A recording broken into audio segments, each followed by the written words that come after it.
Hey everyone, welcome back to Go Local Live. I'm Ava Gaudette, and next up in the Navigant Credit Union Broadcast Center, coming to us via Skype, is a Grammy-nominated reggae artist. He is currently on tour with his new album and new band. They're coming to the Odeon Theater on October 7th, and I'm super excited to talk to Matisyahu. Hey. Hello. Hi. How's it going? Everything is great. Thank you so much for coming on the show today. Really appreciate having you on. Sure.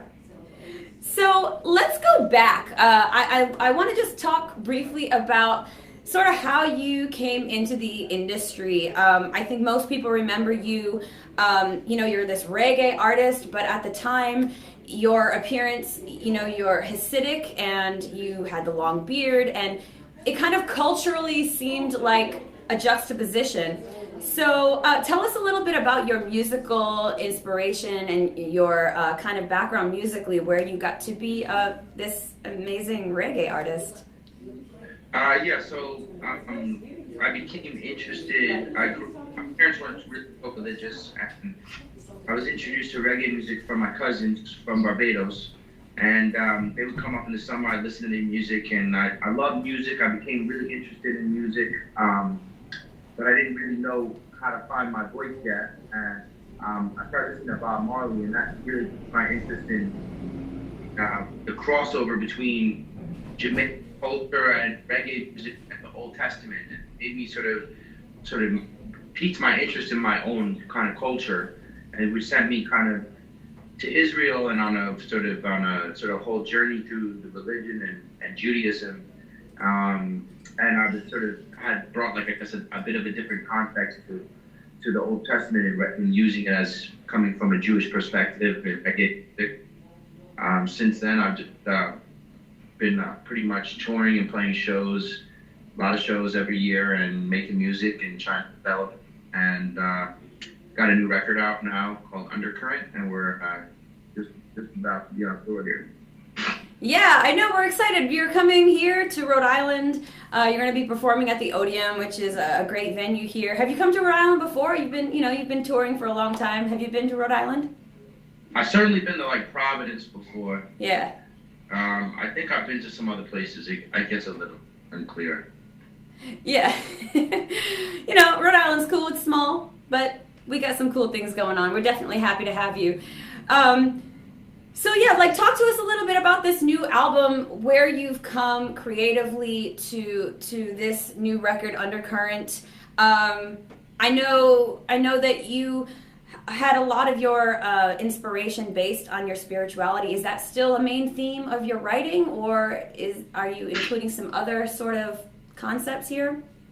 I think it's still definitely a concept of the concept of spirituality. My concept of spirituality has developed, and so this current record, Undercurrent, it's sort of it's almost like a part two to the last record, Akeda.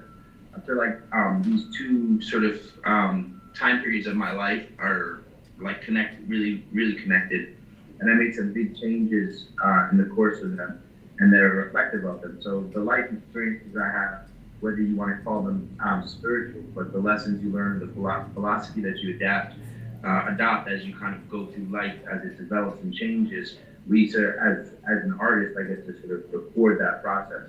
Just like someone who might look back on their Instagram over 5 years or 10 years can say, oh, this is where I was then, this is where I was then.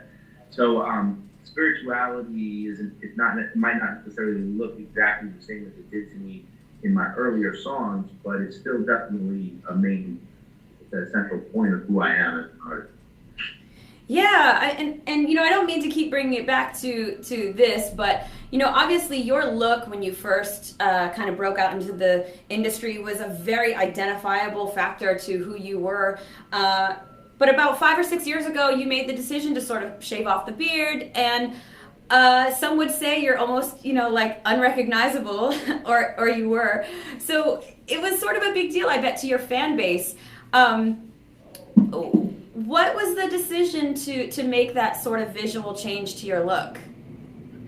Well, my visual, my visual or my external style has always been reflective of where I'm at inside. And so when I decided to adapt the style of being accosted, there was a real reason for it. It wasn't just. It went a little bit beyond just because I thought the fringes looked cool, or I felt like I wanted to grow a beard, or anybody had a beard, or a 22-year-old had a beard. You know, yeah. to have a beard or to wear a suit in New York City in the middle of the summer in July when it's 110 degrees outside. I mean, these things go like a little bit beyond style, but I took them on because I was basically fully committed to the Hasidic way of life. And as I started to expand and grow, so my style was always changing. Like, if you look at the photos from the album Light 2000, I don't know, was it 2010? It's very different from the youth. And even, you know, the videos, like you always see like I was changing things up. There was times when it was much more, where I was much more strict. But as I started growing, I started to expand. So did I started moving outside of wearing just black and white. Mm. And I started wearing kind of different, incorporating more street clothes in. And then I started growing my payas out because I was studying a certain type of Hasidus where that's what they did. And that was a sort of look that I took on. And then from there, I mean, the big move was shaving the beard. And at first, basically, it was basically a moment. It was everything leading up to that moment. And the beard represented something for me and for who I was in the world. And the reason why I had grown a beard was the idea of humility, of sort of not being too attached to the physical. Mm-hmm. And I started to find that somehow my whole identity had become wrapped around this beard. Mm-hmm. And the beard isn't the thing. And the moment when I decided, I guess, that I was taking my life back into my own hands, that I was going to decide from here moving forward whether or not I want to have a beard, or what kind of clothes I want to wear, or whose hand I can shake, or if I'm stage dive or not, or how I want to pray and when I want to pray and what I want to eat. All of a sudden, you know, I had started making those changes, but I hadn't fully committed to it. And one day I was walking down the street and I was just like, oh, you know, I can do it. This is my life. And I literally walked into a Supercuts after that and told them to shave my beard, you know, and me and this like Spanish lady on the Upper West Side were like crying.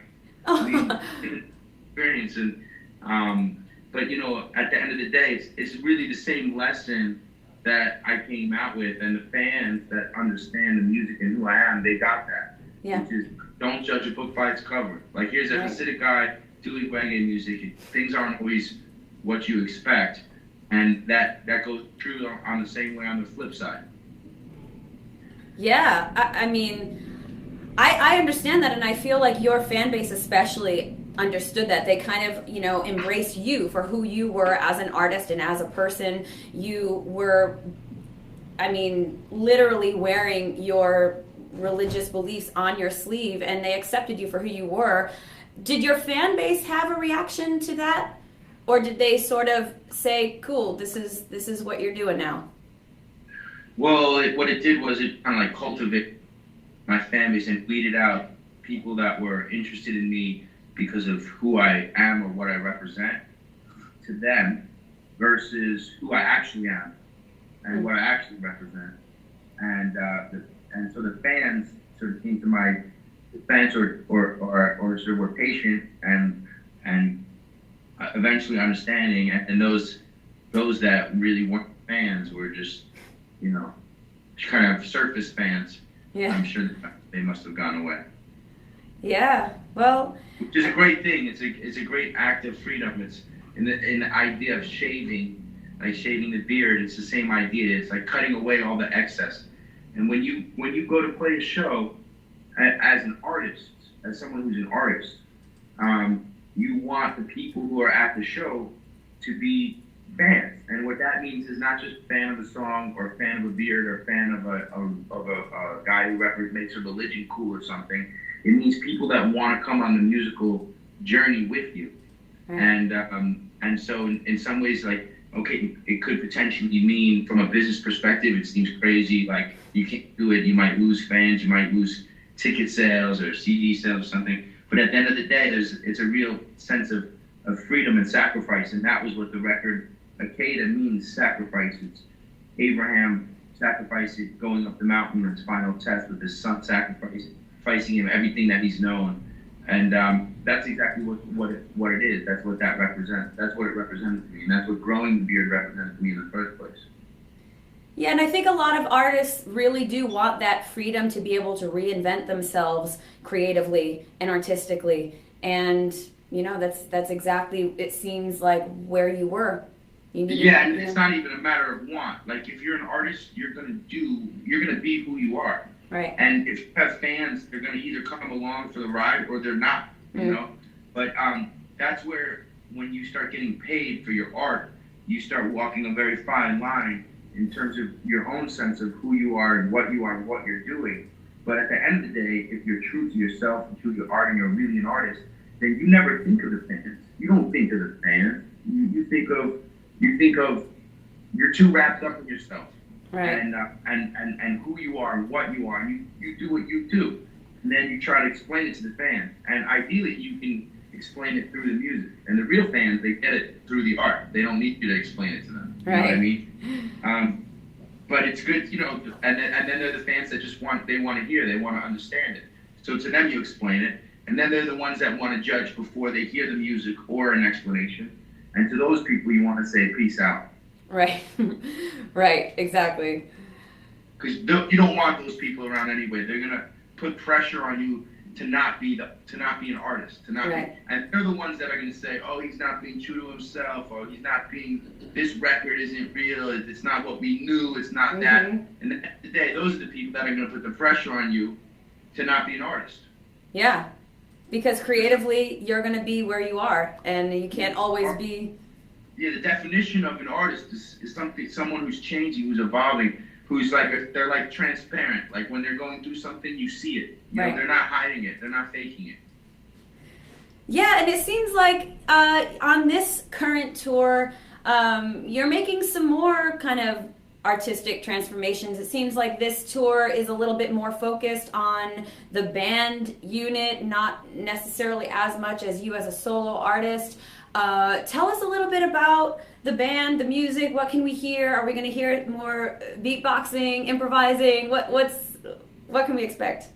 You can expect it all, but I guess the role that I'm seeing myself now is transitioning from being a song and dance man, which I guess I never saw myself as, but to more of a producer on stage. And to me, what that's meant is spending the last several years finding the right elements, meaning the right players, the right creating the right atmosphere, the right lighting guy, the right sound guy, to be able to really create the environment and the sound that I want to take people into a certain space.